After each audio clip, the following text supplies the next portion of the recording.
Isang mapagpalang araw po sa inyong lahat, mga minamahal naming tagapakinig. Muli, narito na naman ang inyong lingkod upang samahan kayo sa isang panibagong paglalakbay ng puso. Isang kwentong susubok sa ating pananaw tungkol sa pag-ibig at pagsasakripisyo. Sabi nila, ang pag-ibig ay handang magtiis, handang maghintay, at handang ibigay ang lahat. Pero paano kung sa gitna ng iyong lubos na pag-aalay, ang kapalit pala ay isang pusong sugatan? Paano kung ang pangarap na binuo ninyong dalawa ay bigla na lang guguhuin ng taong pinangakuan mong makasama habang buhay? Dalawang kulay asul na guhit. Sa loob ng banyong pinipinturahan ng malamlam na ilaw ng hapon, nakatitig si Diwa Alcantara sa maliit na puting bagay na hawak niya. Dalawang guhit, isang malinaw, isang medyo malabo, pero naroon. Totoo. Isang ngiting hindi mapigilan ang unti-unting sumilay sa kanyang mga labi. Pagkatapos ng 5 taon ng paghihintay, ng mga dasal na walang sawa, at ng mga luhang palihim na ipinapatak sa tuwing may nakikita siyang masayang pamilya, sa wakas, dininig na rin ang kanyang panalangin. Dahan-dahan niyang hinaplos ang kanyang tiyan na patagpa. Sa loob nito, may isang munting buhay na nagsisimula ng mabuo. Isang bunga ng pagmamahalan nila ni Dante. Ang kanilang anak. Naisip pa lang niya ang magiging reaksyon ni Dante. Parang musikang naglalaro na sa kanyang pandinig ang halakhak nito. Ang kanyang asawa, ang Congressman Dante Escalante, isang lalaking ambisyoso, seryoso sa mata ng publiko, ngunit sa kanya ay isang mapagmahal na kabiyak. Ito ang kukumpleto sa kanila. Ito ang magiging inspirasyon ni Dante para lalo pang lumaban sa darating na halalan. Maingat niyang itinago ang pregnancy test sa loob ng isang maliit na kahon.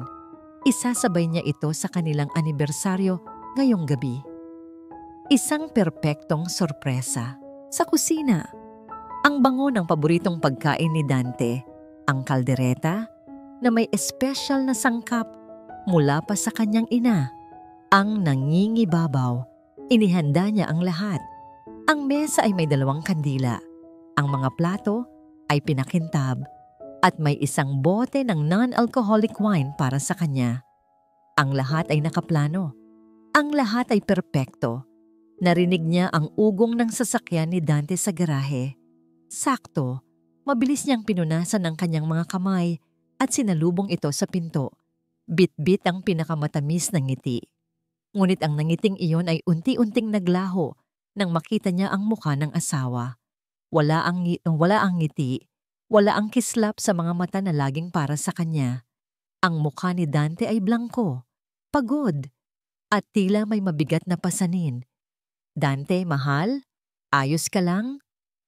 Malambing niyang tanong, akmang hahalik sa pisngi nito, ngunit bahagya itong umiwas. "Diwa, kailangan nating mag-usap," sabi nito sa isang boses na malamig at walang emosyon. Kinabahan si Diwa, ngunit sinubukan pa ring pagaanin ang sitwasyon. "Nagluto ako ng paborito mo. Anibersaryo natin. Di ba? Mamaya na tayo mag-usap ng seryoso." Hindi kumibo si Dante. Dumiretso lang ito sa hapagkainan at naupo. Sumunod si Diwa, dala-dala ang isang mabigat na pakiramdam. Ang dating mainit at masayang tahanan ay tila biglang nilukob ng malamig na hangin. Nagsimula silang kumain sa gitna ng katahimikan. Bawat tunog ng kutsara at tinidor na tumatama sa plato ay parang bombang sasabog anumang oras. Sinubukan ni Diwa na basagin ang katahimikan. "Kumusta ang araw mo? May problema ba sa kampanya?" Nag-angat ng tingin si Dante. Ang mga mata nito ay diretso, ngunit parang hindi siya ang tinitingnan. "Ang problema ay hindi sa kampanya, Diwa. Ang problema ay tayo." Parang may pumiga sa puso ni Diwa. Anong ibig mong sabihin?" Bumuntong hininga si Dante. Ibinaba ang kanyang mga kubyertos.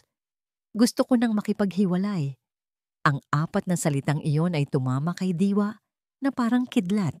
Ang buong mundo niya ay huminto sa pag-ikot. Ang ingay sa kanyang paligid ay nawala. At ang tanging naririnig niya ay ang mabilis na kabog ng kanyang dibdib. Isang biro ba yan, Dante? Hindi magandang biro para sa anibersaryo natin. Nanginginig ang kanyang boses. Hindi ako nagbibiro, Diwa. Mariin nitong sabi. Pagod na ako. Hindi na kita mahal. Hindi na kita mahal. Paulit-ulit na umalingaw-ngaw ang mga salitang yon sa kanyang isipan. Ang kalderetang nasa bibig niya ay biglang nawalan ng lasa. Ang mga kandilang nagbibigay liwanag ay tila nawalan ng ningning. 5 taon, Dante. 5 taon ng pagsasakripisyo. Iniwan ko ang pagiging doktor para suportahan ka. Lahat ibinigay ko. At ngayon, sasabihin mo lang na pagod ka na? Hindi niya napigilan ang pangingilid ng kanyang mga luha. Kaya nga, para palayain ka na rin. Malamig nitong sagot. Para magawa mo na ang gusto mo. Napatayo si Diwa, nanginginig ang buong katawan. Sa kanyang bulsa, naroon ang maliit na kahon, ang sorpresa niya, ang katibayan ng kanilang pangarap. Pero ngayon, ang lahat ay naging isang bangungot. Sa gitna ng kanyang pagkabigla, hindi niya namalayang nahulog mula sa kanyang bulsa ang pregnancy test. Gumulong ito sa sahig na gawa sa marmol at nabasag, kasabay ng pagbasag ng kanyang puso. Hindi ito pinansin ni Dante. Tumayo na rin ito. Aalis na ako ngayong gabi. Kukunin ko na ang mga gamit ko. Walang salitang lumabas sa bibig ni Diwa. Nakatitig lang siya sa kawalan habang pinapanood ang lalaking minahal niya nang higit pa sa kanyang buhay na tumalikod sa kanya. Narinig niya ang pagbukas at pagsara ng mga aparador, ang tunog ng zipper ng maleta, at pagkatapos ng ilang sandali, ang pagsara ng pinto sa harapan. Naiwan siyang mag-isa sa gitna ng silid-kainan, kasama ang inihanda niyang selebrasyon. Ang mga kandila ay dahan-dahang nauupos, lumuluhan ang sarili nilang pagluluksa. Doon, sa gitna ng katahimikan at ng malamig na hapunan para sa dalawa, napahawak si Diwa sa kanyang tiyan. Ang sikretong dapat sana'y magiging simula ng kanilang kaligayahan ay naging bigla ang simbolo ng kanyang kalungkutan at nag-iisang paglalakbay. Ang katahimikan ay may sariling tunog.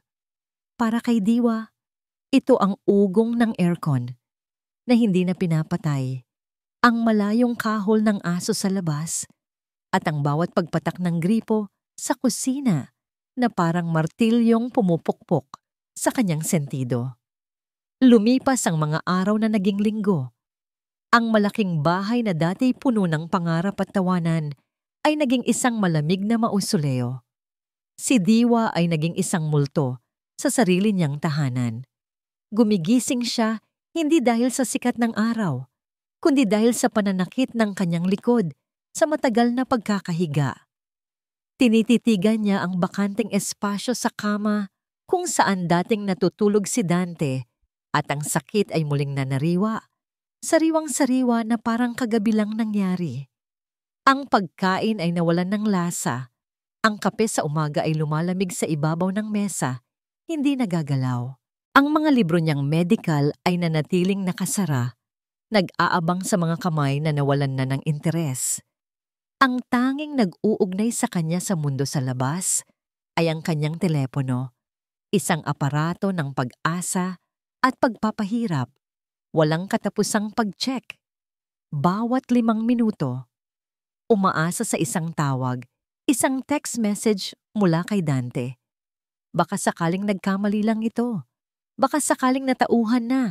Baka sakaling babalik ito at sasabihing isang malaking pagkakamali ang lahat. Pero wala. Ang tanging laman ng kanyang inbox ay mga mensahe mula sa mga kaibigang nag-aalala. Mga tanong na hindi niya kayang sagutin.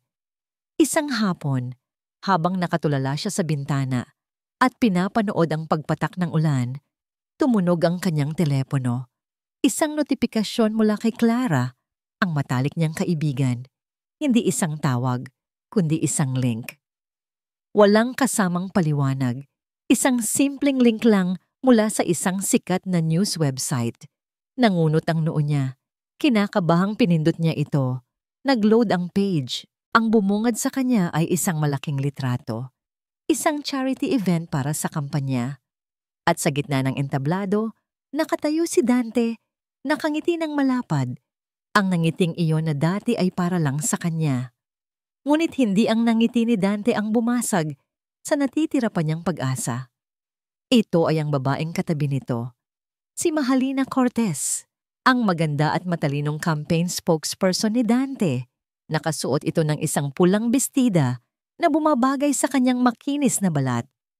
Ang isang kamay nito ay nakahawak sa braso ni Dante sa paraang hindi lang pang-propesyonal. Isang kilos na puno ng pag-aari, ng pagiging pamilyar.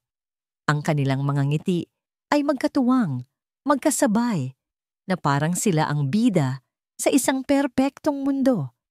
At sa ilalim ng litrato, ang caption, Congressman Dante Escalante, kasama ang kanyang source of inspiration na si Miss Mahalina Cortez sa matagumpay na fundraising event kagabi. Source of inspiration, parang sinaksak si Diwa ng libu-libong karayom. Ang hangin sa kanyang baga ay biglang naubos. Hindi na pala wala ng pagmamahal. Mayroon. Inilipat lang sa iba. Biglang nag-flashback sa isip niya ang isang gabi. Ilang buwan na ang nakalipas. Sa isang campaign dinner, ipinakilala ni Dante si Mahalina sa kanya. Diwa, this is Helena, ang pinakamagaling na spokesperson sa buong bansa.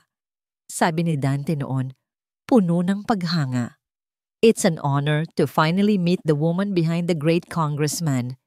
Nakangiting sabi ni Mahalina, iniabot ang kamay. Ang nangiti nito ay perpekto, ngunit ang mga mata ay tila nangungusap ng iba. May kislap doon ng kompetisyon ng isang lihim na hindi niya maintindihan noon. Naalala pa ni Diwa ang bahagyang pagdikit nito kay Dante nang magpaalam. Isang kilos na binaliwala niya noon, itinuring na bahagi lang ng trabaho. Ngayon, ang lahat ay malinaw na. Ang mga gabing ginagabi si Dante sa pag-uwi, ang mga biglaang meeting, ang unti-unting panlalamig nito, hindi siya nabulag. Nagbulag-bulagan siya. Ang kalungkutang nararamdaman niya ay dahan-dahang hinaluan ng apoy. Isang apoy ng galit. Galit hindi lang kay Dante at kay Mahalina, kundi pati na rin sa sarili niya. Paano niya hinayaang mangyari ito? Paano niya isinuko ang lahat para sa isang lalaking kaya siyang itapon na parang basura? Tumayo siya at humarap sa salamin sa kanyang kwarto. Ang babaeng nakatingin pabalik sa kanya ay hindi niya kilala. Payat, maputla, na may malalalim na itim na bilog sa ilalim ng mga mata. Ang dating kislap ay wala na, napalitan ng walang katapusang pighati. Hindi. Hindi ito ang tunay na Diwa Alcantara. Ang tunay na diwa ay isang doktor, isang matalino at may pangarap na babae. Hindi isang biktima. Sa sandaling iyon, may nagbago. Ang mga luha ay tumigil sa pagpatak. Ang nanginginig niyang mga kamay ay tumigil. Pinalitan ng isang matatag na determinasyon ang kawalan ng pag-asa. Binuksan niya ang kanyang laptop, hindi para tingnan ang social media, kundi para buksan ang isang blankong dokumento, isang maikli ngunit formal na resignation letter para sa ospital. Pagkatapos, binuksan niya ang isa pang website, isang site para sa pagbebenta ng mga alahas. Kinabukasan, suot ang isang simpleng bestida at salamin, pumasok si Diwa sa isang pawn shop sa kabilang bayan. Dahan-dahan niyang hinubad ang kanyang singsing pangkasal. Ang kumikinang na diamante na dati simbolo ng walang hanggang pangako ay ngayon ay isa na lang malamig na metal sa kanyang palad. Sigurado po kayo, ma'am? Tanong ng lalaki sa likod ng rehas. Hindi siya sumagot. Itinulak lang niya ang singsing palapit dito. Lumabas siya, mula sa pawn shop dala ang isang sobrang may lamang pera at isang pusong mas magaan. Kahit paano, dumiretso siya sa terminal ng bus. Sa ticket booth, Tiningnan niya ang mapa ng Pilipinas na nakapaskil sa dingding. Hinanap niya ang isang lugar na malayo, isang lugar na payapa, isang pangalan ang nakaagaw ng kanyang pansin. Bayan ng Amihan. Isang one-way ticket po papuntang Amihan, sabi niya sa babae sa bintana. Ang kanyang boses ay sa wakas ay buo at hindi na nanginginig. Hawak ang tiket na yon. Umupo siya sa isa sa mga upuan. Naghihintay sa kanyang biyahe. Ito na ang katapusan ng buhay niya sa Talavera. At marahil, simula ng isang bago para sa kanya at para sa munting buhay na dinadala niya. 7. Sa loob ng 7 taon, maraming maaaring magbago. Ang isang sugat ay maaaring maghilom at mag-iwan na lang ng pilat. Ang isang binhi ay maaaring tumubo at maging isang matatag na puno. Ang isang pusong winasak ay maaaring matutong tumibok muli, hindi para sa iba, kundi para sa sarili. Sa loob ng 7 taon, natagpuan ni Diwa Alcantara ang kapayapaan sa isang bayang amoy dagat at yakap ng hanging amihan. Mama, mas mabilis ako. Ang masayang sigaw ng isang bata, ang pumunit sa katahimikan ng papalubog na araw.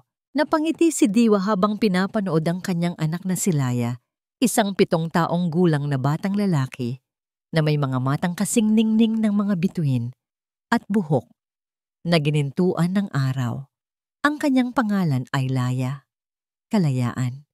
Ang kalayaang natagpuan ni Diwa sa pagiging isang ina. Hinahabol ni Laya ang paurong sulong na alon sa dalampasigan. Ang kanyang maliliit na paa ay lumilikha ng panandaliang marka sa basang buhangin. Bawat halakhak niya ay musika sa pandinig ni Diwa. Ito ang buhay na binuo niya mula sa mga piraso ng kanyang winasak na kahapon. Isang buhay na simple, payapa, at puno ng pagmamahal na walang hinihintay na kapalit. Hindi na siya si Diwa Escalante, ang asawa ng isang makapangyarihang politiko. Dito sa bayan ng Amihan, siya ay si Dr. Diwa, ang nag-iisang doktor sa kanilang maliit na community clinic. Isang babaeng iginagalang hindi dahil sa apelyido ng kanyang asawa, kundi dahil sa kanyang serbisyo at kabutihan. Laya anak, tama na yan. Magagabi na, tawag niya. Agad namang tumakbo papalapit ang bata at yumakap sa kanyang mga binti. Mama, gutom na po ako. Ano pong ulam? Ang paborito mo. Nakangiting sagot ni Diwa, ginugulo ang buhok ng anak. Nilagang baka. Ang kanilang maliit na bahay, na ilang hakbang lang mula sa klinika, ay laging amoy gamot at amoy lutong bahay. Isang kakaibang kombinasyon na para kay Diwa ay amoy tahanan. Pagkatapos kumain at tulungan si Laya sa kanyang takdang aralin, pinatulog na niya ito. Hinalikan niya sa noo ang natutulog na anghel. Ang mukha ni Laya ay pinaghalong bersyon niya at ni Dante. Sa tuwing tinititigan niya ang anak, hindi na pait ang kanyang nararamdaman, kundi pasasalamat. Si Laya ang kanyang milagro, ang kanyang pinakamagandang dahilan para bumangon at lumaban. Sa sala, binuksan ni Diwa ang telebisyon habang nagtutupi ng mga damit. Isang pampalipas oras, isang paraan para manatiling konektado sa mundong matagal na niyang tinalikuran. Mga balita tungkol sa ekonomiya, sa trapiko sa Maynila, mga bagay na hindi na niya iniintindi. Ngunit bigla, isang pamilyar na pangalan ang narinig niya mula sa news anchor. Samantala, mainit pa ring pinag-uusapan ang issue ng korupsyon na ibinabato laban kay senatorial candidate Mahalina Cortez. Parang may humila sa puso ni Diwa. Ang kanyang mga kamay ay biglang nanlamig. Sa screen, lumitaw ang isang larawan. Isang larawan mula sa isang campaign poster. Naroon si Mahalina, nakangiti ng matamis. Ang kanyang mukha ay mas sopistikada at mas makapangyarihan kaysa dati. At sa tabi niya sa isang mas maliit na inset photo, naroon si Dante, ngayoy isang senador na. Nagbibigay ng kanyang buong suporta. Ang dating sakit, ang anino ng pagkakanulo, ay muling dumalaw. Automatiko niyang pinatay ang telebisyon gamit ang remote control. Ang katahimikan ay muling bumalot sa sala, ngunit ngayon ay mas mabigat, mas nakakabingi. Napahinga siya ng malalim. 7 taon na, Diwa. Huwag mo nang hayaang sirain nila ang kapayapaan mo, ang kapayapaan ng anak mo. Tiningnan niya ang kanyang natutulog na anak mula sa siwang ng pinto. Ligtas ito. Payapa. Dito sa amihan, walang makakagulo sa kanila. Iyon ang paulit-ulit niyang sinasabi sa sarili. Isang panalangin. Isang pader na kanyang itinayo sa paligid ng kanilang munting mundo. Kinabukasan, maagang nagising si Diwa. Pilit iwinawaksi ang masamang panaginip na dala ng balita kagabi. Ang araw ay nagpatuloy gaya ng dati. Mga pasyenteng may ubot-sipon, mga batang kailangang bakunahan, mga matatandang nagpapakuha ng blood pressure. Ang pagiging abala sa trabaho, ang kanyang naging lunas. Nang mag-alas 5 ng hapon, habang nililinis niya ang kanyang mesa, isang tunog ang nakaagaw ng kanyang pansin. Hindi ito ang karaniwang tunog ng mga tricycle o ng mga naglalakad na residente. Ito ay ang marahan at makinis na ugong ng isang mamahaling makina. Sumilip siya sa bintana ng klinika. Sa labas, sa tapat mismo ng kanyang pintuan, nakaparada ang isang kukumikinang na itim na sasakyan. Isang luxury sedan. Ang mga bintana nito ay heavily tinted at ang itsura nito ay tila isang itim na ibong mandaragit na naligaw sa isang paraiso ng mga maya. Walang nagmamay-ari ng ganoong sasakyan sa bayan ng amihan. Biglang bumilis ang tibok ng kanyang puso. Dahan-dahang bumukas ang pinto sa passenger side sa likuran. Unang lumabas ang isang itim at makintab na sapatos na pangmilitar. Sinundan ng isang katawang matikas at tuwid sa kabila ng edad. Nakasuot ito ng isang formal at plansadong uniforme, isang general. Napatayo si Diwa mula sa kanyang upuan, ang kanyang mga kamay ay nakakapit ng mahigpit sa gilid ng mesa. Ang pader na itinayo niya sa loob ng 7 taon ay tila biglang nagkaroon ng lamat. Ang nakaraan na pilit niyang tinakbuhan at ibinaon ay hindi lang pala nanonood mula sa screen ng telebisyon. Ngayon, nakatayo na ito sa labas ng kanyang pinto. Tok, tok, tok, 3 katok. Hindi malakas, ngunit hindi rin mahina. Isang katok na may bigat, may awtoridad. Isang tunog na hindi nababagay sa payapang hapon ng amihan. Nag-aalangang lumapit si Diwa sa pinto ng klinika. Sinilip muna ang maliit na siwang sa bintana. Ang general. Nakatayo ito roon, matiyagang naghihintay. Ang kanyang postura ay perpekto. Ang kanyang mukha ay seryoso at hindi mabasa. Huminga ng malalim si Diwa bago dahan-dahang binuksan ang pinto. Ano po ang kailangan nila? Tanong niya. Ang kanyang boses ay formal at malamig. Sinadya niyang harangan ng kanyang katawan ang daan papasok. Tiningnan siya ng general mula ulo hanggang paa. Isang tingin na tila sinusuri ang bawat hibla ng kanyang pagkatao. Drea Diwa Alcantara? Ako nga po. Kumpara po sa konsultasyon, sarado na po ang klinika. Isang bahagyang nangiti ang sumilay sa labi ng general. Isang nangiting hindi umabot sa kanyang mga mata. Hindi ako narito para sa konsultasyon, doktora. Narito ako para mag-alok ng lunas. Pwede ba tayong mag-usap sa loob? Wala po tayong dapat pag-usapan. Matigas na sabi ni Diwa. Ang kanyang kamay ay humigpit sa doorknob. Sa tingin ko ay mayroon, sagot ng general. Ang kanyang boses ay nanatiling kalmado, ngunit may diin. Ito ay tungkol sa nakaraan mo sa Talavera, tungkol kay Dante Escalante. Ang pagbanggit sa pangalan ni Dante ay parang isang suntok sa sikmura ni Diwa, ngunit hindi niya ipinahalatang apektado siya.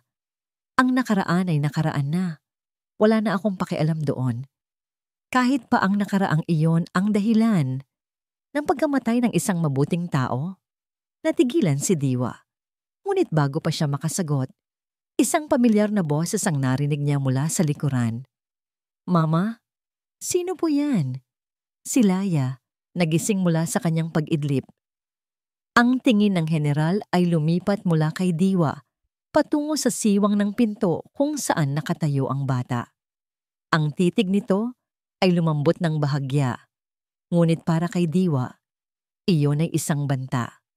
Isang paalala sa kung ano ang maaari niyang mawala. Wala siyang nagawa. Bumuntong hininga siya at niluwagan ang pagbukas ng pinto. "Pumasok po kayo. Sa opisina ko tayo mag-usap." Sa loob ng maliit at simpleng opisina ni Diwa, ang presensya ng general ay tila napakalaki. Umupo ito sa silyang para sa mga pasyente nang hindi inaalis ang tingin sa kanya. Isinara ni Diwa ang pinto. "Diretsuhin niyo na po ako. Sino po kayo at ano ang kailangan ninyo sa akin?" "Ako si General Damian Valderrama." Valderrama.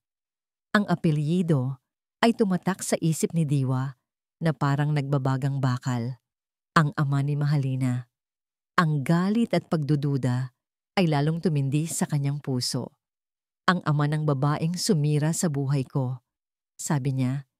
Hindi na sinusubukang itago ang pait sa kanyang boses. "Anong ginagawa ninyo rito?" "Itinutuwid ko ang isang pagkakamali," sagot ni General Valderrama. Ang kanyang mga mata ay madilim at seryoso. "Alam kong wala kang dahilan para pagkatiwalaan ako, Dodra Alcantara. Pero kailangan mo akong pakinggan. Hindi ako ang kalaban mo." "Sino ang kalaban?" May panunuyan niyang tanong. "Ang anak niyo?" Hindi sumagot ang general. Sa halip, kinuha nito ang isang brown manila envelope mula sa kanyang briefcase at ipinatong sa mesa ni Diwa. "Ang totoong kwento ay mas madilim kaysa sa inaakala mo. Ang paghihiwalay ninyo ni Dante, hindi lang iyon dahil sa relasyon nila ng anak ko. May mas malalim na dahilan." Tinitigan lang ni Diwa ang sobre. 7 taon na ang nakalipas. Pagpapatuloy ng general. Bago kaiwan ni Dante, may isang malaking anomalya sa proyektong hinahawakan niya. Isang anomalya na maaaring sumira sa kanyang karera. Bago pa man ito magsimula, may isang taong nakatuklas nito, isang taong malapit sa inyo. Kinakabahan na si Diwa. Ayaw niyang marinig ang susunod na sasabihin nito, pero wala siyang magawa. Ang pangalan niya ay Dr. Ricardo Soliman. Parang may bumara sa lalamunan ni Diwa. Si Dr. Soliman ang kanyang mentor, ang tumayong pangalawang ama sa kanya sa med school, ang taong unang naniwala sa kanyang kakayahan. Si Dr. Soliman ay pinatahimik, marising sabi ng general. Ang opisyal na ulat, atake sa puso, pero ang totoo, pinatay siya. At ang pumatay sa kanya ay si Dante Escalante. Ginawa niya iyon para pagtakpan ang kanyang krimen. Hindi yan totoo. Nanginginig na sabi ni Diwa. Ngunit ang imahe ng kanyang mabait na mentor ay biglang lumitaw sa kanyang isipan. At ang nag-utos sa kanya na gawin iyon, dagdag ng general, ang kanyang boses ay puno ng bigat, ay ang anak ko, si Mahalina. Binuksan ni Diwa ang sobre. Nanginginig ang mga kamay. Sa loob, nakita niya ang mga kopya ng dokumento. Isang preliminary autopsy report na may mga salungguhit sa mga parte na tila hindi tugma. Mga larawan ni Dante na may kahina-hinalang kausap. At isang bank statement na nagpapakita ng malaking halagang pumasok sa account ng isang doktor na siyang pumirma sa death certificate ni Dr. Soliman. Bawat piraso ng papel ay isang patunay. Isang piraso ng isang masalimuot at madugong palaisipan. Nag-angat siya ng tingin sa general. Ang kanyang mga mata ay puno ng pagkabigla at pagdududa. Bakit? Bakit ninyo sinasabi sa akin ito? Bakit ninyo ibinubunyag ang sarili ninyong anak? Tumingin sa labas ng bintana si General Valderrama. Ang kanyang panga ay tumigas. Dahil ang hustisya ay dapat manaig, lalo na para sa mga taong inosente. Ngunit hindi naniwala si Diwa. May iba pa. May kulang sa kwento. Ngunit sa ngayon, Ang tanging malinaw sa kanya ay ang imahe ni Dr. Soliman. Isang mabuting taong ninakawan ng buhay. Tumayo na ang general.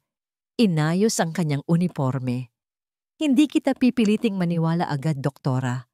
Pag-aralan mo ang mga dokumentong yan. Iniwan nito ang isang calling card sa ibabaw ng mesa.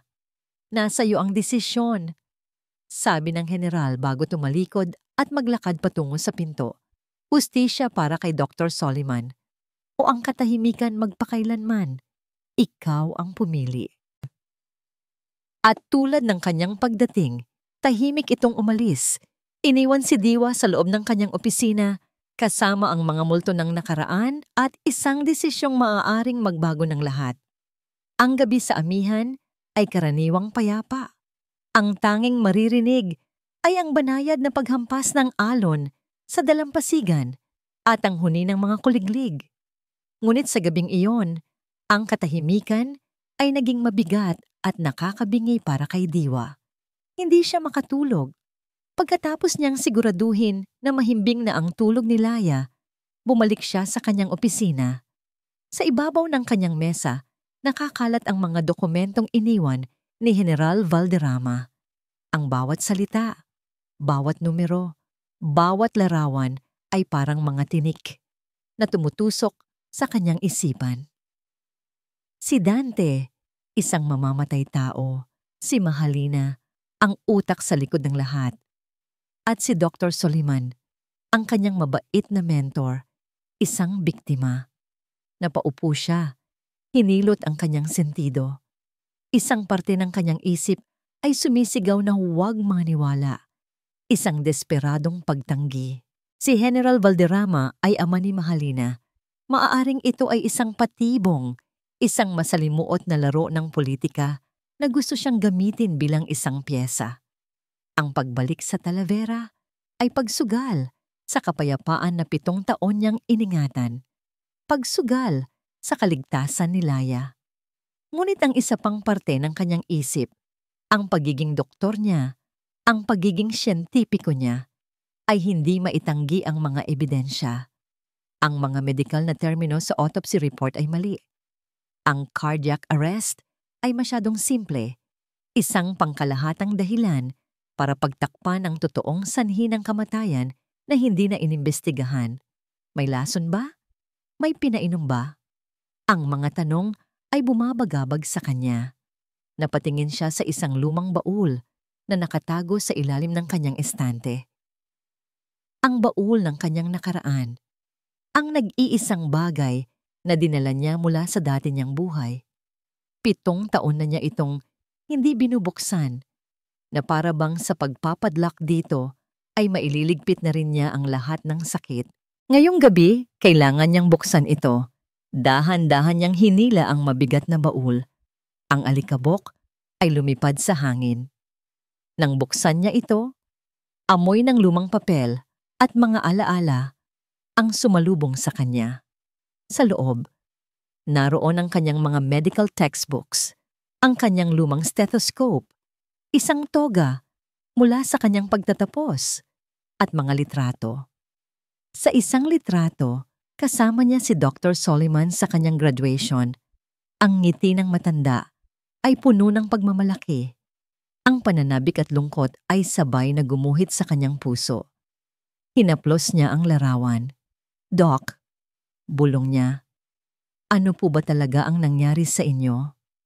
Habang hinahalongkat niya ang mga lumang gamit, isang makapal na libro ang nakaagaw ng kanyang pansin.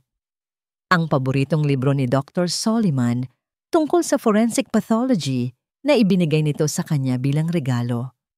Nang buksan niya ito, isang sobre ang nahulog mula sa pagitan ng mga pahina. Ang sobre ay kulay krema at sa harap ay nakasulat ang kanyang pangalan, Diwa. Ang sulat kamay ay walang dudang kay Dr. Soliman. Ngunit ang sobre ay hindi selyado. Isang liham na hindi na ipadala. Nanginginig ang mga kamay niyang binuksan ito. "Aking mahal na Diwa, kung nababasa mo ito, marahil ay nangangahulugang wala na akong lakas ng loob na sabihin ito sa iyo ng personal. Isinusulat ko ito dahil sa aking labis na pag-aalala sa iyo at lalo na kay Dante. Alam kong malaki ang pangarap ninyo para sa kanya at sinusuportahan kita dyan. Ngunit nitong mga nakaraang linggo, may mga napapansin akong hindi maganda. Ang landas na tinatahak niya ay nagiging mapanganib. Ang mga taong kinasasangkutan niya, ang mga desisyong ginagawa niya para sa kampanya. Natatakot ako na nilalamon na siya ng kanyang ambisyon. Sinubukan ko siyang kausapin bilang isang kaibigan, bilang isang ama. Ngunit tila hindi na siya nakikinig. May isang anino sa kanyang mga mata. Diwa, isang aninong hindi ko gusto. Mag-iingat ka, anak. Pakiramdam ko ay may mangyayaring hindi maganda. Nagmamahal, Tito Ricardo. Pagkatapos basahin ang sulat, ibinaba ito ni Diwa sa mesa. Ang mga letra ay tila lumalabo dahil sa mga luhang namumuo sa kanyang mga mata. Hindi na ito haka-haka. Hindi na ito mga dokumento mula sa isang taong hindi niya pinagkakatiwalaan. Ito ay isang babala. Isang tinig mula sa libingan. Ang tinig ng isang taong nagmalasakit sa kanya, na sinubukang protektahan siya kahit sa huling sandali. At ang tinig na yon ay pinatahimik. Sa isang iglap, ang lahat ng kanyang pag-aalinlangan ay naglaho na parang bula. Pinalitan ito ng isang malamig at matatag na determinasyon. Hindi na ito tungkol sa kanyang nasirang puso. Hindi na ito tungkol sa paghihiganti. Ito ay para sa hustisya. Hustisya para sa isang mabuting tao na kinitlan ng buhay dahil sa kasakiman ng iba. Tumingin siya sa labas ng bintana, sa madilim na karagatan. Ang payapang alon ay tila naghahanda para sa isang paparating na bagyo. At sa pagkakataong ito, hindi na siya tatakbo. Haharapin niya ang bagyo. Dinampot niya ang calling card na iniwan ni General Valderrama. Kinuha niya ang kanyang telepono at dinial ang numero. Pagkatapos ng 2 ring, isang boses ang sumagot. Valderrama. Huminga ng malalim si Diwa. Ang kanyang boses ay kalmado at buo nang magsalita siya. Doktora Alcantara po ito. Pumapayag na ako. May isang sandaling katahimikan sa kabilang linya. Pero, dagdag ni Diwa, ang kanyang mga mata ay nakatitig sa litrato ni Laya sa kanyang mesa. Mayroon akong isang kondisyon. Ang pag-alis ay laging may kasamang pait, kahit pa ang dahilan nito ay tama. Sa harap ng kanilang munting bahay sa amihan, lumuhod si Diwa para magpantay sila ng kanyang anak na si Laya. Hinawakan niya ang maliliit nitong balikat. Ang hangin ng umaga ay malamig, ngunit mas malamig ang kaba sa kanyang dibdib. Anak, makikinig ka kay mama ha? Malambing niyang sabi. Pilit na pinatatatag ang kanyang boses. May kailangan lang asikasuhin si mama na importanteng trabaho sa syudad. Pero sandali lang yon. Dito ka muna, kina Tita Nita mo. Si Aling Nita, ang matandang kapitbahay na tumayong lola ni Laya, ay nakatayo sa di kalayuan. Ang mukha ay puno ng pag-aalala. Babalik po kayo agad, Mama? Tanong ni Laya. Ang mga mata nito'y nagsisimula ng mamasa-masa. Ang tanong na yon ay parang isang punyal sa puso ni Diwa. Oo, anak. Pangako. Babalik si Mama. Sagot niya, sabay yakap ng mahigpit sa bata. Isiniksik niya ang kanyang mukha sa buhok ni Laya. Nilalanghap ang amoy nito. Ang amoy ng kanyang tahanan, ng kanyang kapayapaan, ng lahat ng bagay na ipinaglalaban niya. Maging mabait ka ha? Mahal na mahal ka ni Mama. Isang huling halik sa noo, bago niya ito binitawan at ibinigay kay Aling Nita. Sa bawat hakbang niya palayo, patungo sa itim na sasakyang naghihintay, pakiramdam niya ay may isang parte ng kanyang kaluluwa na naiiwan.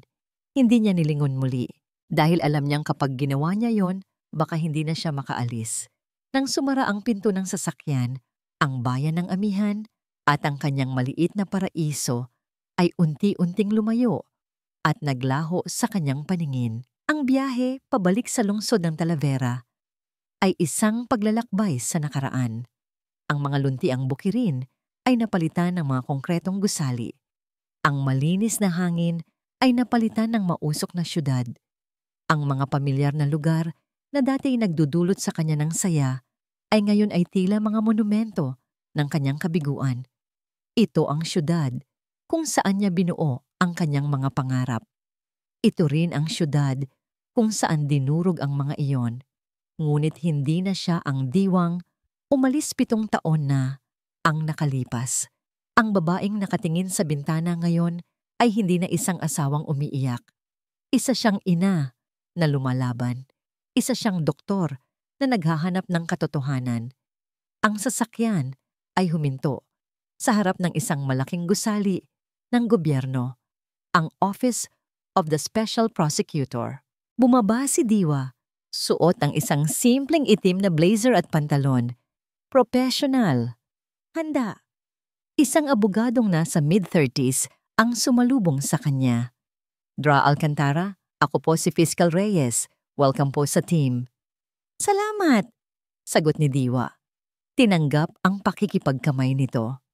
Habang naglalakad sila sa pasilyo, ramdam ni Diwa ang mga matang nakatitig sa kanya.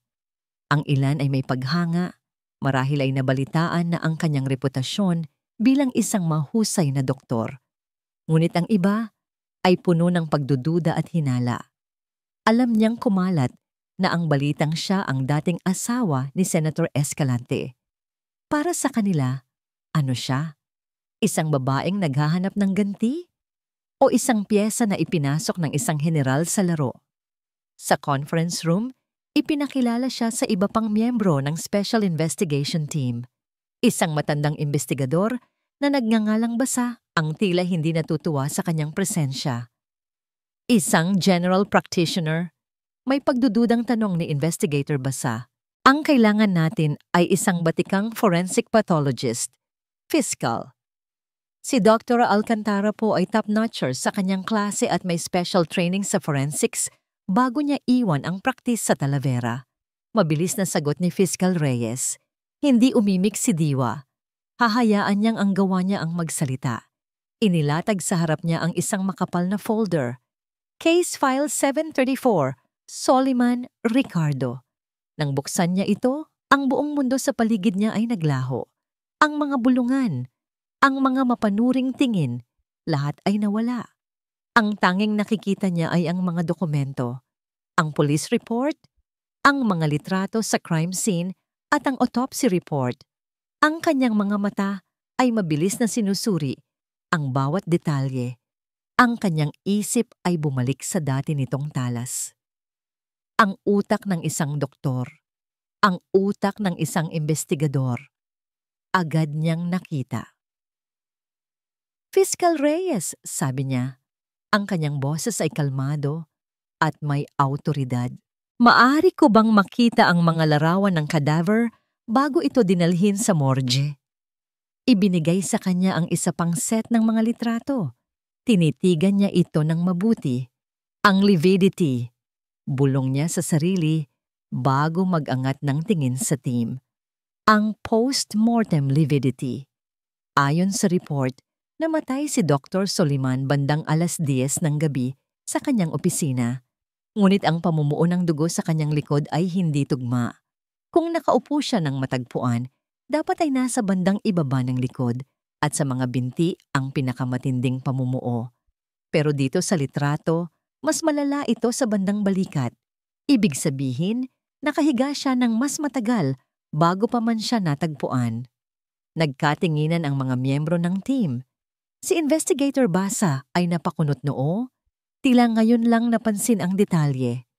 At isa pa, dagdag ni Diwa, itinuturo ang leeg ni Dr. Soliman sa litrato. Walang nakasulat sa report tungkol sa petechial hemorrhages sa kanyang mga mata. Sa kaso ng biglaang atake sa puso, bihira ito. Pero karaniwan ito sa mga kaso ng asphyxiation o pagsakal. Isang nakakabinging katahimikan ang bumalot sa silid. Sa isang iglap, nakuha niya ang kanilang respeto. Habang nakatuon ang lahat sa mga litratong ipinapakita niya, dahan-dahang bumukas ang pinto ng conference room. Fiscal, pasensya na kung na-late ako. May bigla ang boses na yon. Ang boses na bumabagabag sa kanyang mga panaginip sa loob ng 7 taon. Nag-angat ng tingin si Diwa. Sa may pintuan, nakatayo si Senator Dante Escalante. Ang kanyang buhok ay mas maikli na. May mga hibla na ng puti sa kanyang sentido. Ang kanyang suot ay isang mamahaling suit na sumisigaw ng kapangyarihan. Ang kanyang mukha ay nagpapakita ng inip at awtoridad. Ngunit nang magtama ang kanilang mga mata, ang lahat ng kulay sa mukha ni Dante ay biglang nawala. Ang kanyang bibig ay bahagyang bumuka. Ang pagiging makapangyarihang senador ay naglaho at ang natira ay isang lalaking nakakita ng multo mula sa kanyang nakaraan. Nakatayo doon si Diwa Alcantara, ang babaeng itinapon niya, ang ina ng kanyang anak, at ngayon, ang babaeng hahalungkat sa lahat ng kanyang mga lihim. Ang hangin sa conference room ay biglang naging makapal at mabigat na halos hinihingal ang lahat sa paghinga. Ang mga bulungan ay tumigil. Ang paggalaw ng mga papel ay huminto. Ang lahat ng mga mata ay nagpapalipat-lipat sa 2 taong nakatayo sa magkabilang dulo ng silid na tila may isang hindi nakikitang kuryenteng dumadaloy sa pagitan nila. Si Dante Escalante, ang makapangyarihang senador, ay nanatiling nakatayo sa may pintuan. Ang kanyang mukha ay isang maskara ng pagkagulat. Ang kanyang dila ay tila umurong, hindi makapagsalita. Sa kabilang banda, si Diwa ay nanatiling nakaupo. Ang kanyang postura ay samamo. Ngunit ang kanyang mga mata ay matalim na parang mga bubog. Hawak niya ang isang case file, ngunit ang kanyang pagkakahawak dito ay mahigpit. Ang kanyang mga buko ay namumuti. Ito ang unang pagkakataon na nakita niya muli si Dante sa personal pagkatapos ng 7 taon at ang sakit, isang pamilyar na kirot, ay muling kumalat sa kanyang dibdib. Ngunit sa ibabaw ng sakit na yon, may isang bagong damdamin, ang malamig na determinasyon. Si Fiscal Reyes ang unang nakabawi mula sa pagkabigla. Senator Escalante, magandang umaga po. Hindi po namin inaasahan ang inyong pagdating.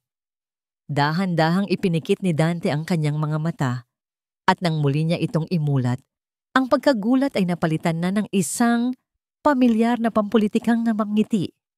Isang nangiting hindi umaabot sa kanyang mga mata. Fiscal, nabalitaan ko lang na muling binuksan ang kaso ni Dr. Soliman, isang mabuting kaibigan. Nais ko lang sanang mag-alok ng aking tulong. Ang kanyang mga mata ay nakatuon kay Diwa nang sabihin niya iyon. Isang mensahe, isang pagsubok. Salamat po sa inyong pag-aalala, Senador, sagot ni Fiscal Reyes. At ipinapakilala ko po pala si Dr. Diwa Alcantara. Siya po ang bagong forensic consultant ng aming team. Isang bahagyang pagtaas ng kilay mula kay Dante. Dr. Alcantara, sabi niya, ang pangalan ay dahan-dahang gumulong sa kanyang dila na parang isang dayuhang salita. Isang malaking sorpresa. I'm glad to see you're practicing again. Ang hustisya ay hindi nagpapahinga, Senador. Ganoon din dapat ang mga naghahanap nito. Malamig na tugon ni Diwa, hindi inaalis ang kanyang tingin. Ang tensyon ay halos hinihiwa sa hangin. Kung maaari, Senator, kailangan po naming ipagpatuloy ang aming pagpupulong. Sabi ni Fiscal Reyes, sinusubukang ibalik ang kaayusan. Tumango si Dante, ngunit bago umalis, muli itong nagsalita. Diwa, maaari ba tayong mag-usap? Kahit sandali lang. Sa labas. Hindi iyon isang pakiusap, kundi isang utos na binalot sa lambing. Tumingin si Diwa kay Fiscal Reyes na bahagyang tumango. Alam nilang pareho na hindi maiiwasan ito. Sa pasilyo, sa isang sulok na malayo sa mga mata ng iba, hinarap ni Diwa si Dante. Ang bango ng pabango nito ay pareho pa rin. Ang paraan ng pagtayo nito ay pareho pa rin. Ngunit ang lalaking kaharap niya ay isang estranghero na. Anong ginagawa mo rito, Diwa? Tanong ni Dante. Ang kanyang boses ay mahina na at puno ng isang emosyong hindi matukoy ni Diwa. Pag-aalala? Galit? Trabaho ko ito. Simpleng sagot niya. Trabaho? O paghihiganti? Isang mapait na tawa ang kumawala sa lalamunan ni Diwa. Paghiganti? Dante, kung paghihiganti ang gusto ko, marami na sanang pagkakataon. Ito ay tungkol sa katotohanan. Ang katotohanan ay 7 taon ka nang nawala. Bahagyang tumaas ang boses ni Dante. Hindi ka man lang nagpaalam. Hindi mo man lang sinabi sa akin na mayroon pala tayong anak. Ang huling mga salita ay tumama kay Diwa. Ngunit hindi siya natinag. Ang anak ko, mariin niyang pagtatama. Pinili mong umalis, Dante. Pinili mong talikuran kami. Huwag mong isusumbat sa akin ngayon ang isang bagay na ikaw mismo ang nag-umpisa. Napahila mo si Dante sa kanyang muka. Diwa, makinig ka. Mapanganib itong ginagawa mo. Hindi mo alam kung sino ang mga binabangga mo. Umuwi ka na sa kung saan ka man nanggaling para sa kapakanan mo, para sa kapakanan ng anak natin. Ang pangalan niya ay Laya. Matigas na sabi ni Diwa. At ginagawa ko ito para sa kanya. Para malaman niya na sa mundong ito, ang tama ay dapat ipaglaban. Isang bagay na matagal mo nang kinalimutan. Tatalikod na sana si Diwa nang biglang hawakan ni Dante ang kanyang braso. Please, Diwa! Sa kabilang dako ng lungsod, sa isang marangyang opisina na may tanawin ng buong Talavera, nakaupo si Mahalina Cortez sa harap ng isang wall of monitors. Pinapanood niya ang bawat galaw sa loob at labas ng Office of the Special Prosecutor sa pamamagitan ng mga security cameras na may access ang kanyang mga tauhan. Nakita niya ang pagdating ni Diwa. Nakita niya ang pagkabigla ni Dante. At ngayon, pinapanood niya ang kanilang pag-uusap sa pasilyo. Isang ngisi ang gumuhit sa kanyang perpektong pulang labi. So the ghost has returned. Bulong niya sa sarili. Tinitigan niya ang mukha ni Diwa sa screen. Hindi na ito ang babaeng mahiyain at laging nakayuko na nakilala niya noon. May apoy sa mga mata nito ngayon. May tapang. Interesting, sabi niya. Sabay kuha ng kanyang telepono. Nagdial siya ng isang numero. Gawin mo na ang pinapagawa ko. Utos niya sa kabilang linya. Kumuha ka ng malinaw na litrato. Ipadala mo sa kanya. Let's remind her what she stands to lose. Samantala, sa pasilyo, marahas na binawi ni Diwa ang kanyang braso mula sa pagkakahawak ni Dante. Huwag mo na akong hahawakan ulit. Bumalik siya sa conference room na parang walang nangyari. Ngunit sa loob, ang kanyang puso ay kumakarera. Ang pagtatagpong iyon ay nag-iwan ng lamat sa kanyang tibay. Umupo siya at sinubukang muling ituon ang pansin sa mga dokumento. Ngunit ang kanyang mga kamay ay bahagyang nanginginig. Ilang minuto ang lumipas. Nag-vibrate ang kanyang telepono. Isang mensahe mula sa isang hindi rehistradong numero. Binuksan niya ito. Isang litrato. Ang litrato ay malinaw. Kuha mula sa malayo. Si Laya. Nakatayo ito sa labas ng gate ng kanyang eskwelahan sa amihan, masayang nakikipagkwentuhan sa isang kaibigan. Walang kamalay-malay na may nagmamasid sa kanya. At sa ilalim ng litrato, isang maikling mensahe. Ang cute naman ng anak mo. Sayang kung may mangyayaring masama sa kanya. Ang mga salita ay tumagos sa isip ni Diwa na parang lason. Ang telepono ay halos madulas sa kanyang nanginginig at pinagpapawisang kamay. Ang hangin. Saan napunta ang hangin? Hindi siya makahinga. Ang maingay na conference room ay biglang naging tahimik. Ang mukha ng kanyang mga kasamahan, ang mga dokumento sa mesa. Lahat ay naglaho sa isang malabong paningin. Ang tanging malinaw, ang tanging totoo, ay ang imahe sa screen ng kanyang telepono. Ang kanyang Laya, ang kanyang anak, nakangiti, walang kamalay-malay, habang ang anino ng isang halimaw ay nagmamasid mula sa malayo. Dra, Alcantara? Ayos lang po kayo? Ang boses ni Fiscal Reyes ay tila nanggagaling sa ilalim ng tubig. Hindi siya sumagot. Sa isang iglap, ang forensic consultant na puno ng kumpiyansa ay nawala. Ang natira ay isang ina na sinisilaban ng purong takot.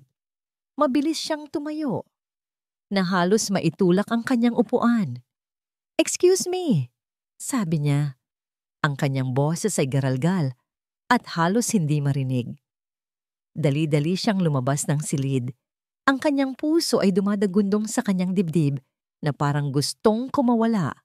Dumiretso siya sa banyo ng mga babae, pumasok sa isang cubicle at isinara ang pinto. Doon, sumandal siya sa malamig na pader, hinahabol ang kanyang hininga. Ang unang pumasok sa isip niya, kailangan niyang marinig ang boses ni Aling Nita. Kailangan niyang malaman na ligtas si Laya. Nanginginig ang kanyang mga daliri habang diniyal niya ang numero. Bawat ring ay parang isang pagpapahirap. "Hello? Diwa anak?" "Tita Nita!" Halos pasigaw na sabi ni Diwa. Ang kanyang boses ay basag.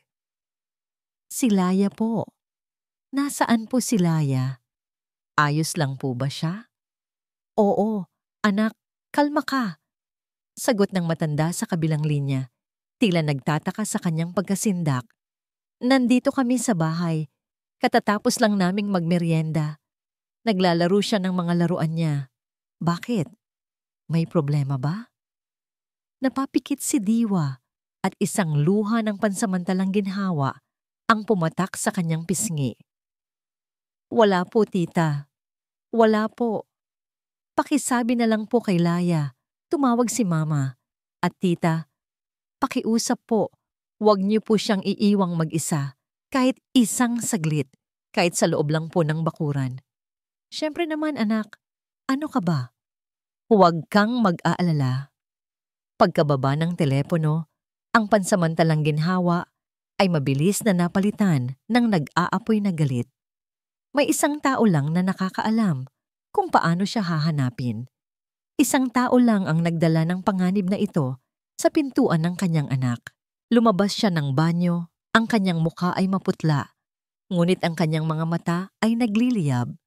Kinuha niya ang calling card ni General Valderrama at diniyal ang numero. "Valderrama, nasaan ka?" Matigas na tanong ni Diwa, walang anumang paggalang sa kanyang tono. "Dr. Alcantara, may problema ba?" "Huwag mo akong tanungin kung may problema." Sigaw niya, hindi na napigilan ang sarili. "Ginawa mo akong target. Pati ang anak ko. Dinamay ninyo. Saan tayo pwedeng magkita? Ngayon na." Ilang sandali ng katahimikan. "Magkita tayo sa lumang observation deck sa Rizal Park. Sa loob ng 30 minuto. Mag-isa ka lang." Pagkalipas ng kalahating oras, sa isang halos abandonadong bahagi ng parke, hinarap ni Diwa ang general. Ang hangin ng gabi ay nagsisimula ng lumamig. "Ano ang ibig sabihin nito?" sabi ni Diwa. Iwinawas-iwas ang kanyang telepono na nagpapakita ng litrato. "Sinabi niyo, hustisya. Pero ito? Ito ba ang hustisya para sa inyo? Ang takutin ng isang inosenteng bata?" Tinitigan ni General Valderrama ang litrato at sa unang pagkakataon, nakita ni Diwa ang isang bagay sa mga mata nito. Kapaguran. Isang malalim na kapaguran. "Gawa iyan ni Mahalina," sabi nito sa isang boses na walang emosyon. "At sino ang nagbigay sa kanya ng dahilan para gawin yan?" Galit na sumbat ni Diwa. "Kayo! Kayo ang nagdala sa akin pabalik dito." Huminga ng malalim ang general. "Doktora, umupo ka. May mga bagay kang kailangang malaman. Ang totoong dahilan kung bakit ako lumapit sa'yo." Umupo si Diwa sa isang bangkong bato, ngunit ang kanyang buong katawan ay nanatiling tensyonado, handa sa anumang panganib. "Ang kwento ko sa iyo tungkol sa hustisya para kay Dr. Suliman." "Totoo yun," panimula ng general. Pero hindi iyon ang buong katotohanan. Hindi iyon ang pangunahing dahilan. Tumingin ito sa malayo, sa mga kumukititap na ilaw ng siyudad. Pinalaki ko ang anak ko na maging malakas, matalino, at ambisyosa. Binigay ko sa kanya ang lahat ng kailangan niya para umakyat sa kapangyarihan. Akala ko, makokontrol ko siya. Akala ko, ako pa rin ang hahawak sa mga tali. Isang mapait na ngiti ang gumuhit sa labi ng matanda. Pero nagkamali ako. Ang ambisyon na itinanim ko sa kanya ay lumago at naging isang halimaw. Isang halimaw na mas matalino at mas walang awa kaysa sa akin. Si Mahalina, wala na siyang kinikilalang hangganan. Si Dante ay isang tau-tauhan lang sa kanyang mga kamay. At ngayon, pati ako, ang sarili niyang ama, ay nakikita na niya bilang isang hadlang. Napatingin si Diwa sa general. Ang kanyang galit ay dahan-dahang napapalitan ng pagkabigla at isang malamig na takot. Pinapalakas niya ang kanyang impluwensya sa militar. Sinusubukan akong tanggalin sa pwesto. Pagpapatuloy ng general. Pinaplano niyang kunin ang lahat. Hindi na siya nakikinig. Siya na ang nagkokontrol sa laro. Kaya niyo ako hinanap. Bulong ni Diwa. Unti-unting nauunawaan ang nakakatakot na katotohanan. Hindi para sa hustisya. Hinanap kita, doktora. Pagtatama ng general, ang kanyang mga mata ay bumalik kay Diwa. Malamig at tila walang kaluluwa. Dahil kailangan ko ng isang armas para sirain ang halimaw na ako mismo ang lumikha. Kailangan ko ng isang taong may personal na dahilan para kalabanin siya. Isang taong hindi niya inaasahan. At ang taong iyon ay ikaw. Sa sandaling iyon, naintindihan ni Diwa ang lahat. Hindi siya isang kakampi. Isa siyang bala. Isang bala na gagamitin ng isang ama para patayin ang sarili niyang anak. At ngayon, nasa gitna na siya ng crossfire. Wala na siyang daan pabalik. Tumayo ang general. Mula sa kanyang bulsa, may kinuha itong isang maliit na bagay at iniabot kay Diwa. Isang itim na USB flash drive. Ano to? Nanginginig na tanong ni Diwa. Iyan ang magpapabagsak sa kanya. Sagot ng general. Laman niya ng isang recording. Isang pag-uusap na magpapatunay sa lahat ng kanyang krimen. Pero mag-ingat ka. Tumingin ito ng diretso sa kanyang mga mata.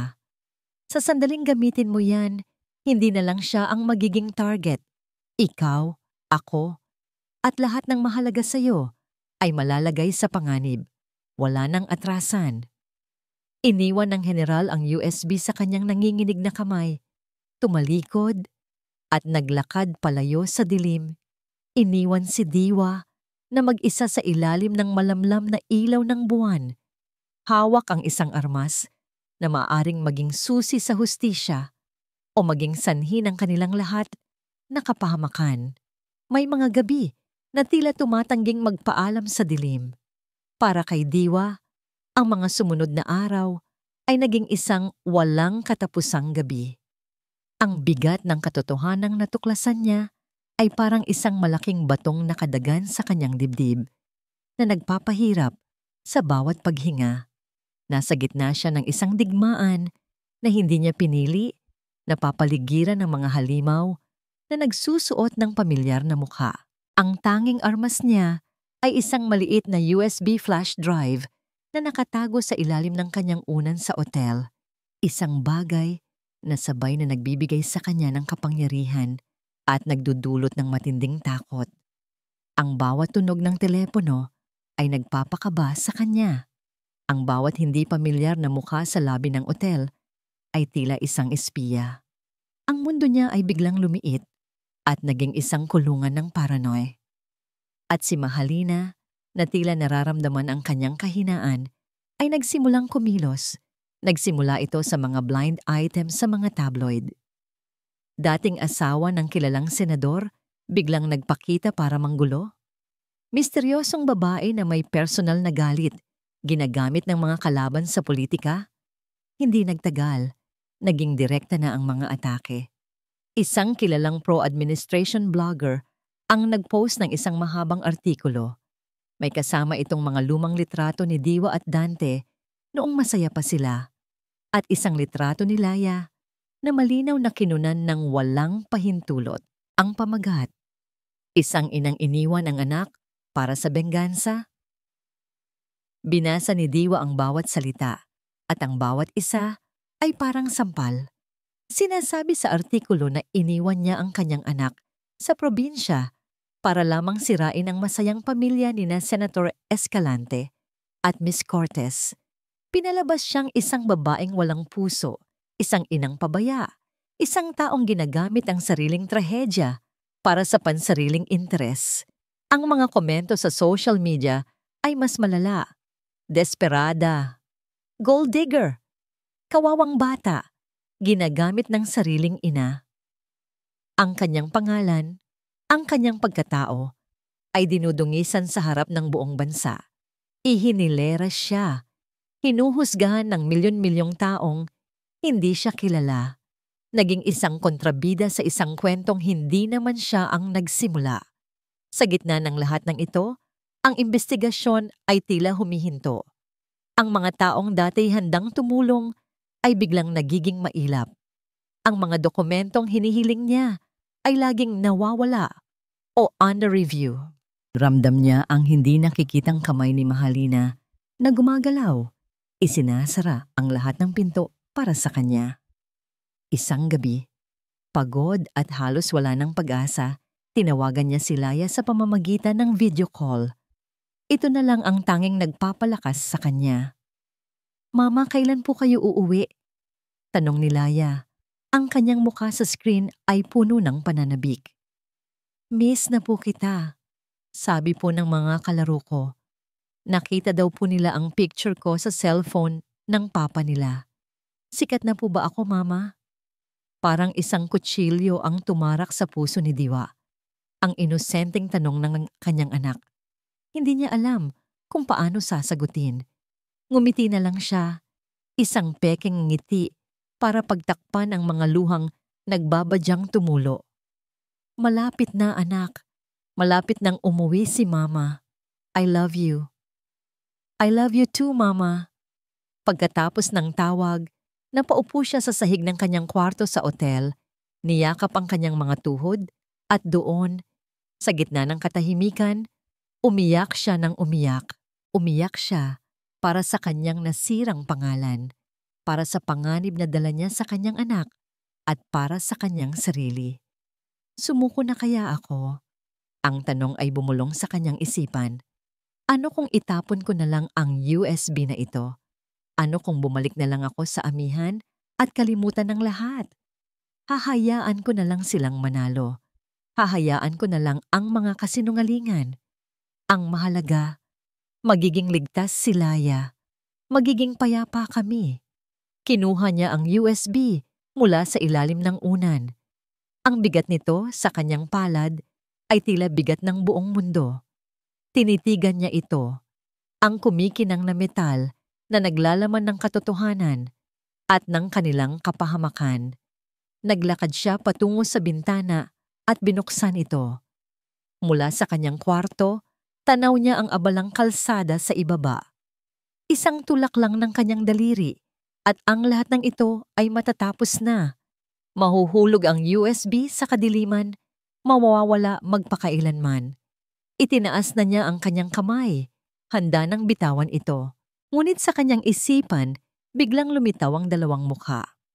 Ang mukha ni Dr. Soliman, nakangiti sa kanya, puno ng pagmamalaki. Ang taong naniwala sa kanya, ang taong pinatahimik dahil sa pagtayo sa tama. At ang mukha ni Laya, ang kanyang anak. Ano ang sasabihin niya rito paglaki? Na sumuko ang kanyang ina?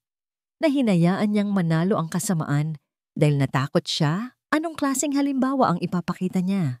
Hindi. Dahan-dahan niyang ibinaba ang kanyang kamay at isinara ang bintana. Mahigpit niyang hinawakan ang USB. Ang kanyang mga daliri ay halos bumaon sa metal. Ang pag-urong ay hindi na isang pagpipilian. Ang pagtakbo ay isang uri rin ng pagkatalo. Kung may isang bagay na itinuro sa kanya ng 7 taon sa amihan, iyon ay ang lakas na matatagpuan sa gitna ng pag-iisa. Lumakad siya patungo sa mesa kung saan nakalagay ang kanyang laptop.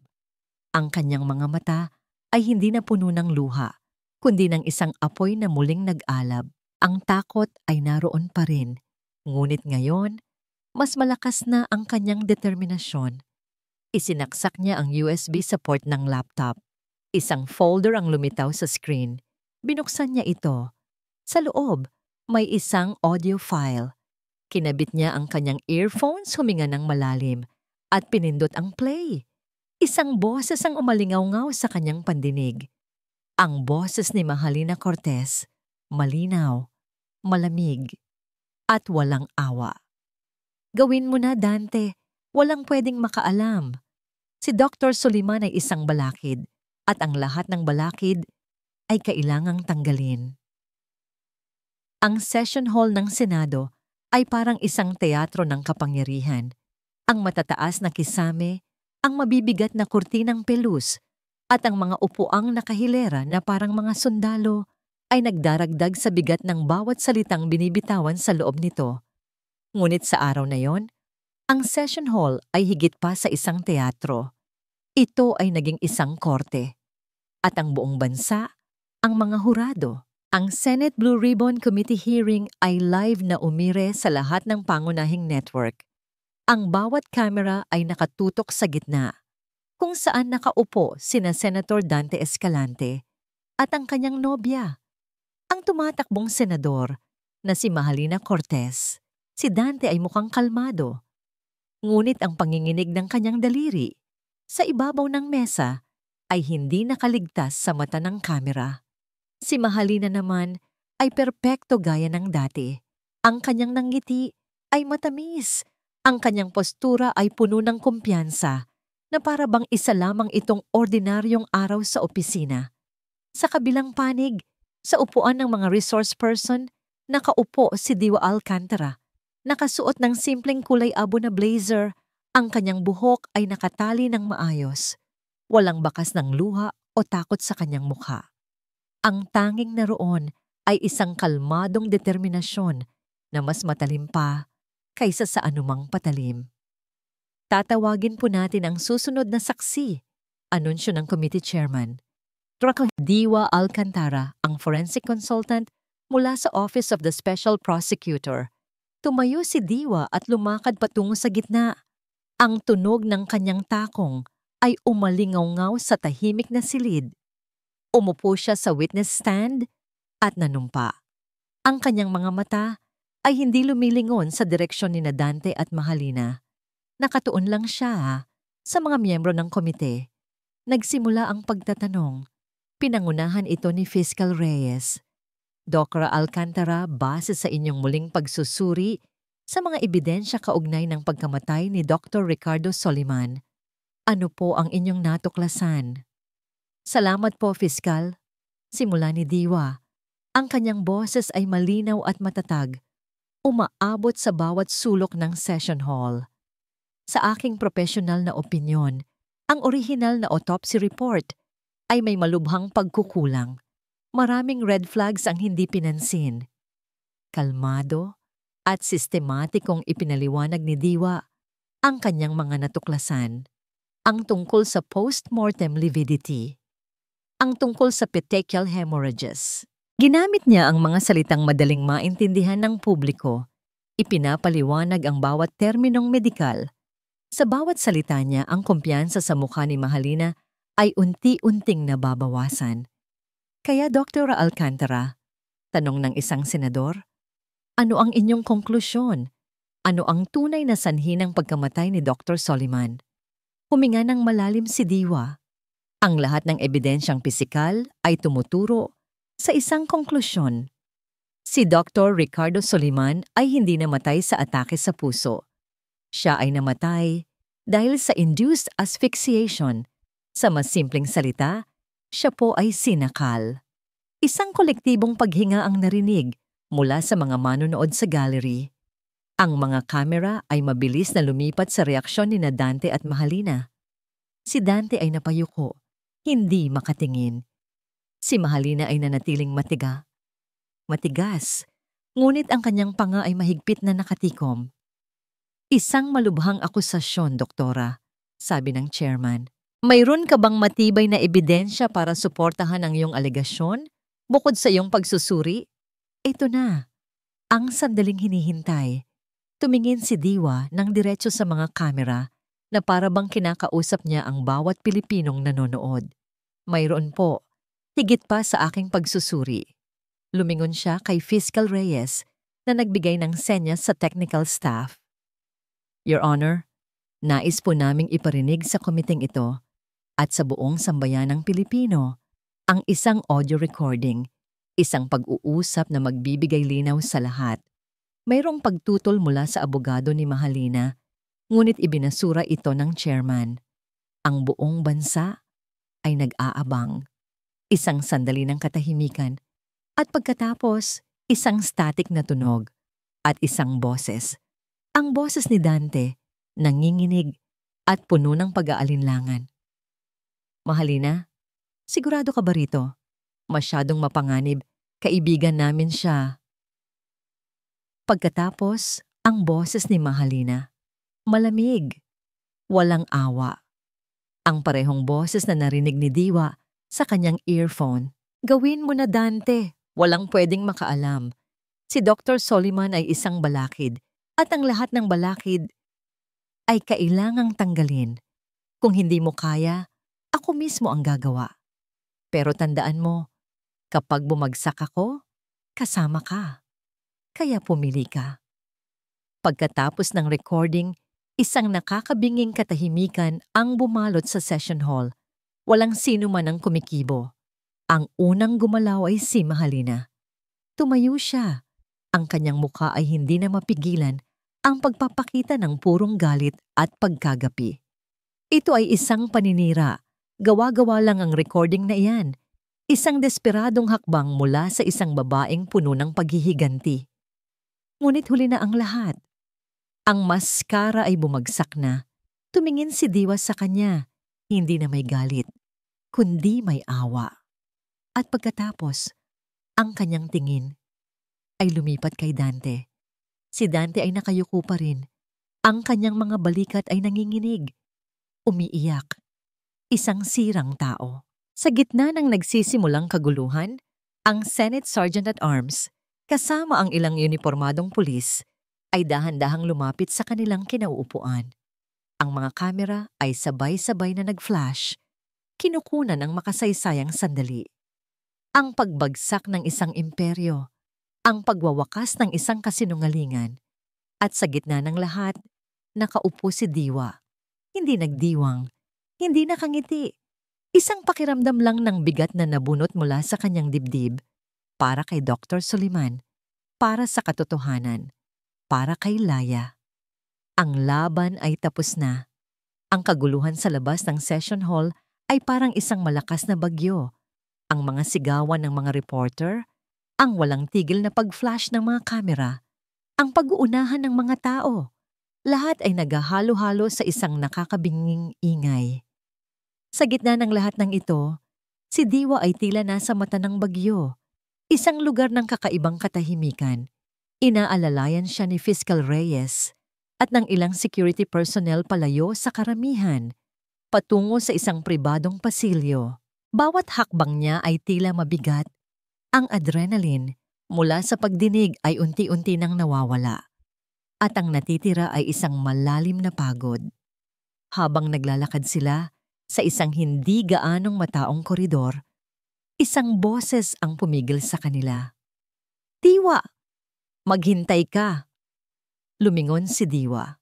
Doon, nakatakas, mula sa kanyang mga bantay, tumatakbo papalapit si Dante.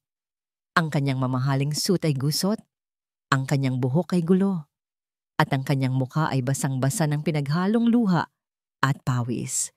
Wala na ang anino ng isang makapangyarihang senador. Ang nasa harap niya ngayon ay ang Dante na nakilala niya noon, mahina at puno ng pagsisisi.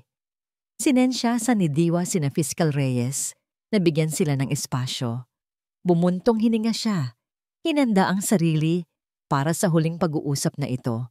Nang makalapit si Dante, walang babala itong lumuhod sa kanyang harapan. Ang dating aroganteng lalaki ay nakaluhod sa sahig na marmol. Ang kanyang mga kamay ay nanginginig na inaabot ang laylayan ng damit ni Diwa. Diwa, patawarin mo ako. Humahagulgol niyang sabi. Ang kanyang boses ay basag at puno ng desperasyon. Alam kong wala akong karapatan. Alam kong sinira ko ang buhay mo.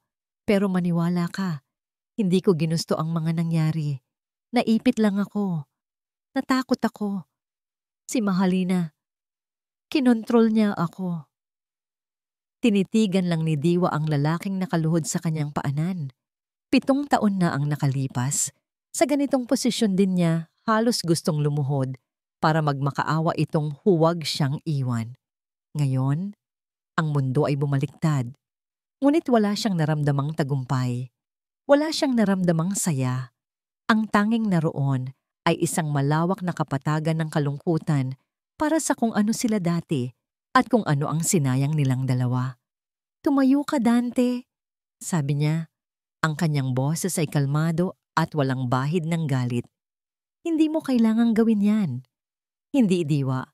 Pakinggan mo ako. Pagpapatuloy nito, hindi tumatayo. Sabihin mo sa kanila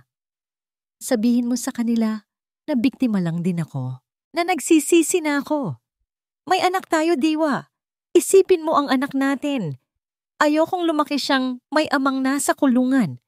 Patawarin mo ako. Tulungan mo ako.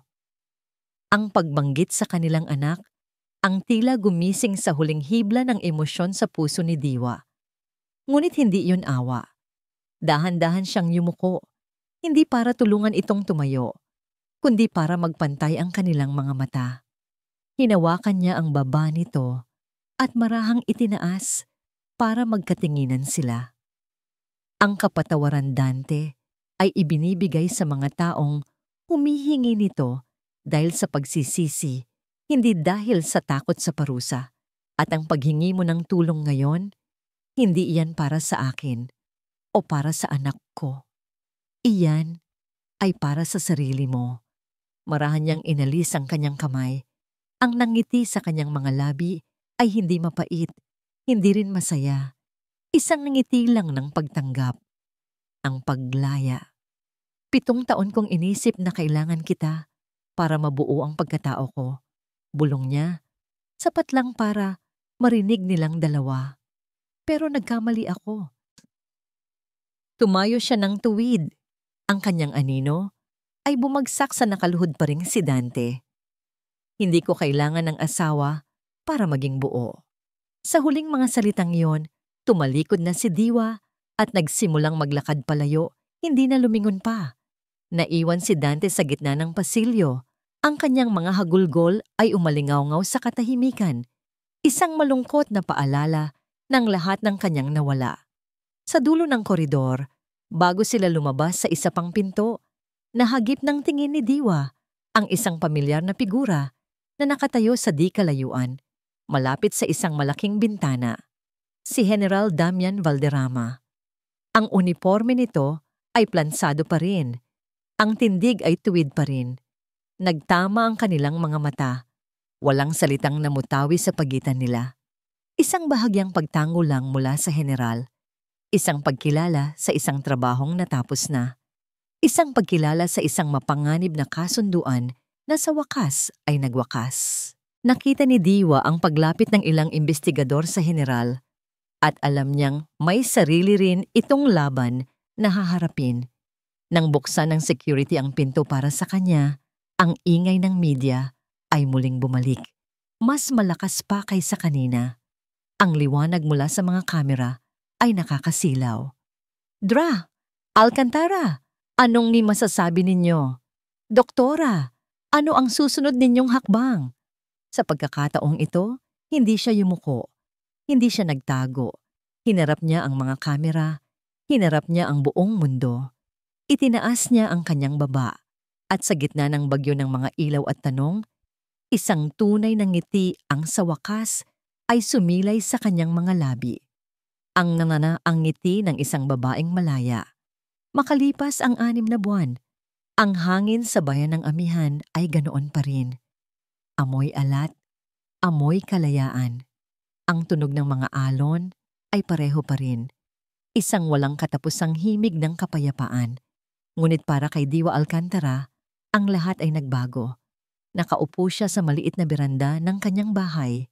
Hawak ang isang tasa ng mainit na kape. Mula roon, tanaw niya ang karagatan na hinahalikan ng ginintuang sinag ng papalubog na araw.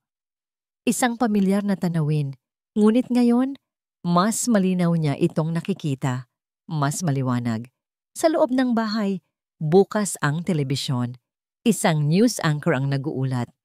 Matapos ang isang high-profile trial, hinatulan na ng habambuhay na pagkabilanggo sina dating senador Dante Escalante at political strategist na si Mahalina Cortez para sa kanilang pagkakasangkot sa pagpatay kay Dr. Ricardo Soliman. Si General Damian Valderrama naman ay nahaharap sa mas mababang kaso matapos mag-plead guilty sa obstruction of justice. Pinatay ni Diwa ang telebisyon. Hindi na niya kailangang marinig ang mga detalye. Ang kwentong yun ay tapos na. Isang kabanata ng kanyang buhay na sa wakas ay naisara na niya ng tuluyan.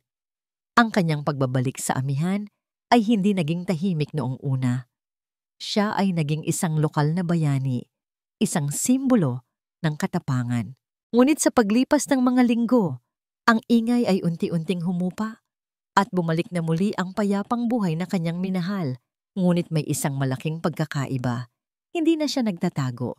Tumayo siya at pumasok sa kanyang klinika na ngayon ay mas malaki na. Isang bagong wing ang idinagdag dito.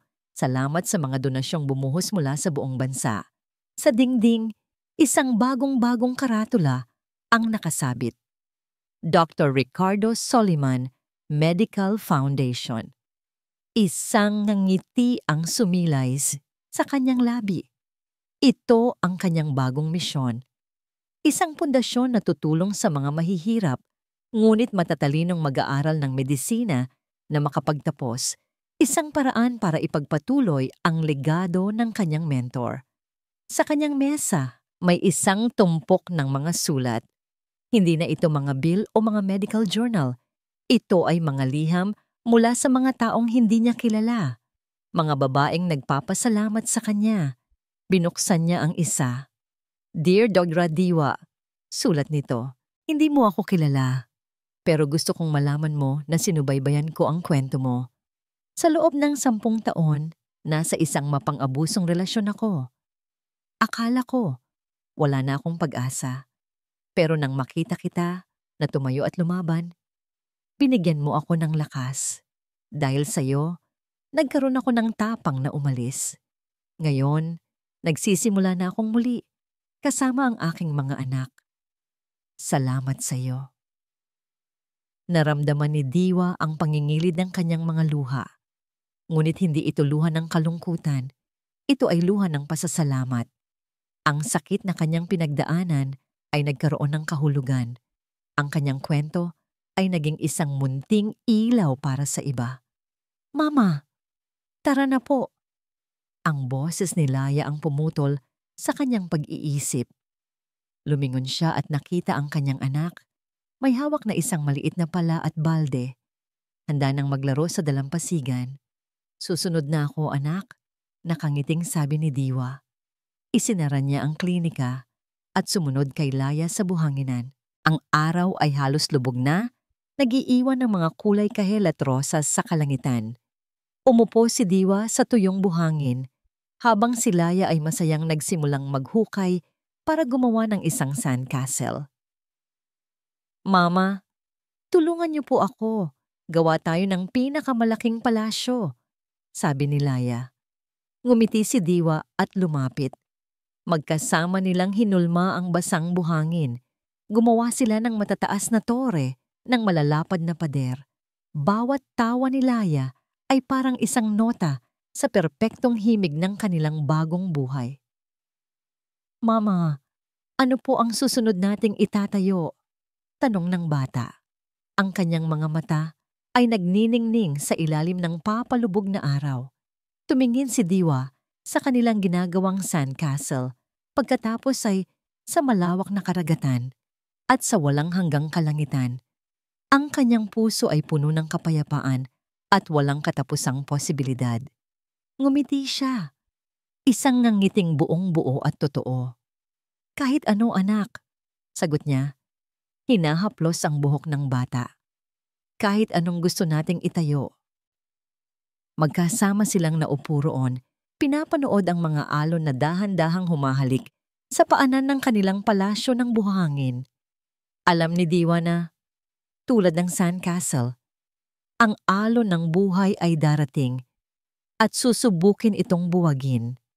Ngunit hindi na siya natatakot dahil alam na niya ngayon na kahit ilang beses pa itong masira, mayroon siyang lakas at pag-asa para itayo itong muli, mas matatag at mas maganda kaysa dati. At dito po nagtatapos ang kwento ni Diwa Alcantara. Isang kwento ng pag-ibig, pagkakanulo, at pagbangon mula sa abo ng kalungkutan. Ang kwentong ito ay nagpapaalala sa atin na ang tunay na kabuuan ng isang tao ay hindi nasusukat sa pagkakaroon ng isang kapareha o sa pag-ayon sa inaasahan ng iba. Ang tunay na lakas ay matatagpuan sa kaibuturan ng ating puso, sa kakayahan nating harapin ang pinakamadilim na kabanata ng ating buhay at gamitin ang sakit na yon upang isulat ang isang bago at mas magandang simula. Hindi natin kailangan ng iba para tayo'y buuin dahil sa simulat sa pool, tayo ay buo na. Maraming salamat po sa inyong walang sawang pagsubaybay at pakikinig sa paglalakbay ni Diwa. Sana po ay may napulot kayong aral at inspirasyon mula sa kanyang kwento. Lubos po naming ikagagalak kung mag-iiwan kayo ng inyong mga komento sa ibaba. Ano po ang masasabi ninyo sa kwento ni Diwa? At anong uri ng mga kwento pa ang gusto ninyong marinig sa mga susunod nating paglalakbay? Ang inyong mga saloobin ay napakahalaga po sa amin. Hindi dito nagtatapos ang ating paglalakbay. Marami pa pong kwentong kasing ganda at mas puno ng aral dito sa aming channel. Kung nagustuhan nyo ang kwentong ito, i-like, i-share sa pamilya at mga kaibigan at mag-subscribe na rin para lagi kayong updated sa mga susunod pa naming kwento. I-click niyo ang notification bell para kayo ang unang makarinig kapag may bago kaming upload. Pagpalain po kayo ng Panginoon, kayo at ang inyong buong pamilya. Hanggang sa muli, Sweet Kilig PH.